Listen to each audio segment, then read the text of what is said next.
Hindi sa umaga mga bigan. Kailangan naman tayo dumating dahil may shopping.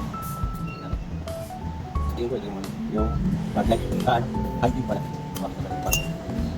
Yung high beam. Tapos iwa ka mo.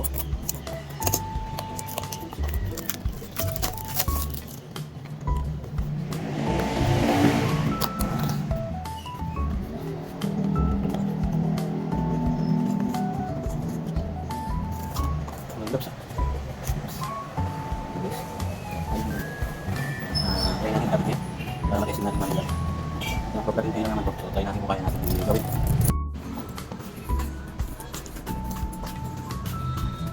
Try natin kung kaya natin tabi.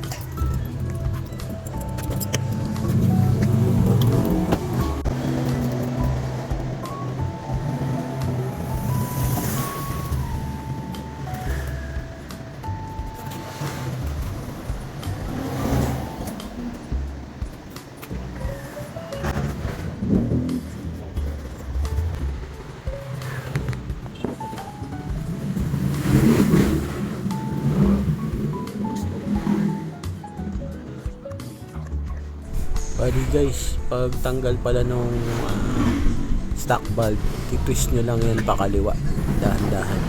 Sa medyo masikip lang kasi mga bago pang natanggal. So tanggal naman natin. So pagbalik naman, merong mga paayon, makikita nyo naman, tapat nyo lang dahil twist nyo pakaliwa. So ang pagbabalik nun is papunta sa kanan. Medyo mahirap lang. Kumbaga sinisigurado ko lang, ayoko kasi yung pwersahin baka magkaroon ng problema. So hindi ko kasi makita ng maayos.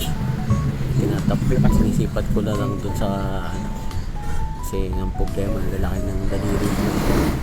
Kaya hindi ko agad-agad mapihit. So ganun lang, pagluwag twist pa kaliwa, tapos pag sigip twist pa kanan. Mas maganda tanggalin nyo na yung parang sakit ng para mapihit nyo ng maayos.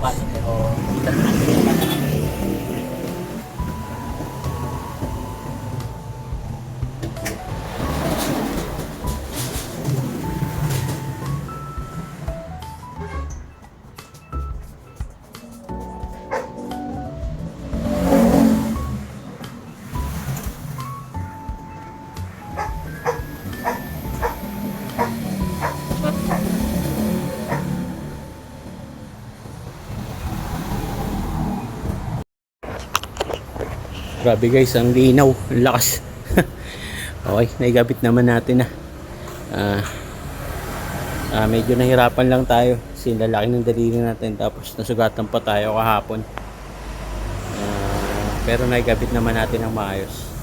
Bali itong headlight, bright, tsaka fog light napalitan na. Ito na lang kulang yung signal, then yung park light. Pero naka-order naman tayo ng mga para doon, kaya hintayin lang natin dumating. Maraming salamat mga bigan.